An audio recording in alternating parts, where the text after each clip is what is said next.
નમસ્કાર દોસ્તો, હું આપનો સાથી રજનીકાંત ભારતીય. મિત્રો, ગુજરાતમાં ફિક્સ પગારની શોષણભરી નીતિને 20 વર્ષ પૂરા થઈ ગયા છે. એટલે કે એક આખી પેઢી શોષણ સહન કરીને જતી રહી અને હવે નવી પેઢી આ શોષણનો ભોગ બનવા માટે તૈયાર છે. આ 20 વર્ષ દરમિયાન યોગક્ષેમ સંસ્થા દ્વારા ફિક્સ પગારની નીતિનો વિરોધ કરી અને હાઈકોર્ટમાં પીએલ દાખલ કરી હતી અને નામદાર હાઈકોર્ટે ફિક્સ પગારની નીતિને લોહી બાંધનારી નીતિ જણાવી અને ગેરબંધારણીય નીતિ જાહેર કરી. તમામ ફિક્સ પગારદારોને પહેલા દિવસથી કાયમી કર્મચારી જેવા લાભો આપવા માટે આદેશ કર્યો હતો, જેના વિરોધમાં ગુજરાત સરકાર સુપ્રીમ કોર્ટમાં ગઈ હતી અને સુપ્રીમ કોર્ટમાં ફિક્સ પગારદારોનો કેસ 14 વર્ષથી તારીખોમાં ચાલી રહ્યો છે. મિત્રો, ભગવાન શ્રી રામનો વનવાસ પણ 14 વર્ષે પૂર્ણ થયો હતો અને એ પછી અયોધ્યાના રાજા બન્યા હતા. પરંતુ સુપ્રીમ કોર્ટના પ્રતાપે ફિક્સ પગારદારોનો વનવાસ ક્યારે પૂરો થાય એ તો ભગવાન શ્રી રામ પણ કહી શકે એમ નથી. આ 20 વર્ષના સમયગાળામાં 4 મુખ્યમંત્રીઓ બદલાયા: નરેન્દ્રભાઈ મોદી, આનંદીબેન પટેલ, વિજયભાઈ રૂપાણી, ભૂપેન્દ્રભાઈ પટેલ. પરંતુ આ 4 મુખ્યમંત્રીઓમાં જો કોઈએ ફિક્સ પગારદારોની વેદના સમજી હોય તો એ હતા સ્વર્ગીય વિજયભાઈ રૂપાણી. વિજયભાઈ રૂપાણીએ ફક્ત ફિક્સ પગારદારો માટે જ નહીં, પરંતુ કોન્ટ્રાક્ટ આઉટસોર્સિંગ કર્મચારીઓ, આશા વર્કર, આંગણવાડી વર્કર બહેનો તેમજ હોમગાર્ડ અને ટીઆરબી જવાનોના પણ પગાર વધારા કરેલા છે. વિજયભાઈ રૂપાણી ગુજરાતના જ નહીં, દેશના એકમાત્ર મુખ્યમંત્રી છે કે જેમણે ગુજરાતની જનતાના પ્રશ્નો જાણવા માટે ટ્વિટર ટાઉન હોલ કાર્યક્રમ કર્યો હતો અને આ કાર્યક્રમમાં સૌથી વધુ સમસ્યાઓ, સૌથી વધુ પ્રશ્નો फिक्स पगारदारों पूछा था. सवाल आएंगे. पहला सवाल जो है वो विशाल चौधरी हैं, जो बोल रहे हैं कि 7वां पगार पंच रद्द करिए आप, और उसमें से जो पैसा आता है उससे जो फुल पगार हो सकता है 5 वर्ष के फिक्स पगार को रद्द करके 2 साल का प्रोबेशन. ये काफी लोगों ने मुद्दा उठाया था कि ये फिक्स पगार आप दीजिए, जो कॉन्ट्रैक्ट एम्प्लॉयज है उनके भविष्य का क्या होगा, सरकार को चिंता है या नहीं? पहले तो मैं विशाल को बताना चाहता हूं कि जो अभी तक आज की स्थिति में 1,86,000 हमारे कर्मचारी फिक्स पे में अलग अलग डिपार्टमेंट में काम कर रहे हैं. मेरे पास भी बात आई है और मैं आज उन युवाओं को एक एश्योरेंस देना चाहता हूं.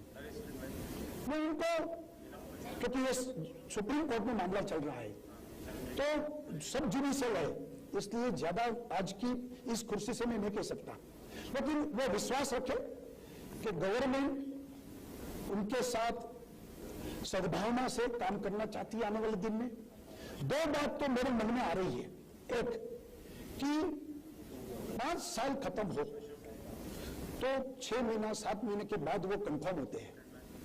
तो आज से ही मैं हमारे डिपार्टमेंट को बता देता हूं, ये मेरी घोषणा है कि 4 साल खत्म होने के बाद उनका पूरी फाइल होनी चाहिए और 5 साल के पहले ही दिन, अगले ही दिन उनको कंफर्मेशन का ऑर्डर उस दिन मिल जाना चाहिए. जिस तरीके से पेंशन में हो रहा है वो हम करेंगे, यानी कि 5 साल के बाद दूसरे ही दिन वो परमानेंट हमारे कर्मचारी बनते हुए काम करे. दूसरी बात, 5 साल का भी पीरियड ज्यादा है, मैं समझता हूं और उनकी भावनाओं को भी समझता हूं. और उसने बताया, विशाल ने 2 साल करना चाहिए, उसके बारे में हम पूरी सहानुभूति से उसका हम विचार करेंगे, आने वाले दिन में बताऊंगा. लेकिन जो सवाल है कि सेंट्रल के 7वां पगार पंच उसमें से कटौती करते हुए हमको दीजिए, अरे भाई, किसी को नुकसान हो और आपको फायदा हो, ये हमारी संस्कृति परंपरा नहीं है. उनको भी नुकसान न हो और आपको भी मिले, ये हमारी तैयारी है और आने वाले दिन में हम आगे बढ़ेंगे. ટ્વિટર ટાઉન હોલ કાર્યક્રમ થયો એ સમયે અમે રાજ્યભરમાં ફિક્સ પગારદારનું આંદોલન પૂરા જોશથી ચલાવી રહ્યા હતા.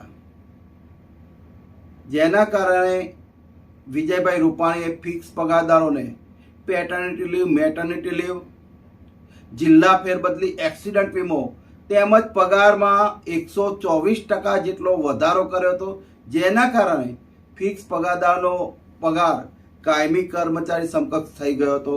આમ વિજયભાઈ ફિક્સ પગારદારો જ નહીં, અન્ય કર્મચારીઓ માટે કેટલાક મહત્વપૂર્ણ નિર્ણયો લઈ અને એમને સંવેદનશીલ મુખ્યમંત્રીનું જે બિરુદ મળેલું એ સાર્થક કર્યું હતું. હાલમાં ફિક્સ પગારદારો ફિક્સ પગારના 5 વર્ષ ઘટાડવાની વાત કરી રહ્યા છે, પણ એ વિજયભાઈએ ટ્વિટર ટાઉન હોલમાં જ કહી દીધું હતું કે 5 વર્ષનો સમયગાળો એ ખૂબ જ વધુ પડતો છે, એટલે અમારી સરકાર ફિક્સ પગારનો સમયગાળો ઓછો કરવા બાબતે વિચારી રહી છે. પરંતુ એ પછી એમને મુખ્યમંત્રી પદે હટાવી દેવામાં આવ્યા અને નવા મુખ્યમંત્રી ભૂપેન્દ્રભાઈ પટેલ, જેમને 5 વર્ષ પૂરા થવા આવ્યા છે. ભૂપેન્દ્રભાઈ પટેલ જાહેરાતોમાં મૃદુ અને મક્કમ મુખ્યમંત્રી તરીકે એમનો પ્રચાર પ્રસાર કરી રહ્યા છે, પરંતુ આ 5 વર્ષમાં ભૂપેન્દ્રભાઈ પટેલે કર્મચારીઓના હિત માટે, ખેડૂતોના હિત માટે એક પણ નિર્ણય કર્યો નથી.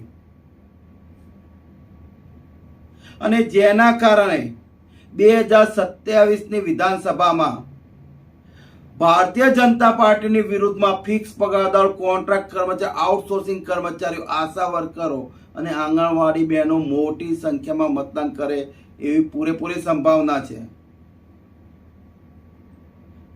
ત્યારે મુખ્યમંત્રી તરીકે ભૂપેન્દ્રભાઈ પટેલ જો પોતે નિર્ણય ના લઈ શકતા હોય તો કાંઈ નહીં, પરંતુ વર્ષો પહેલા ટ્વિટર ટાઉન હોલમાં સ્વર્ગીય વિજયભાઈ રૂપાણીએ ફિક્સ પગારદારોને જે વચન આપ્યું હતું ફિક્સ પગારના વર્ષો ઓછા કરવાનું, એનું પાલન કરી અને એમના જ સાથી અને મુખ્યમંત્રી વિજયભાઈ રૂપાણીને સાચી શ્રદ્ધાંજલિ આપે એવી આશા અમે રાખી રહ્યા છીએ.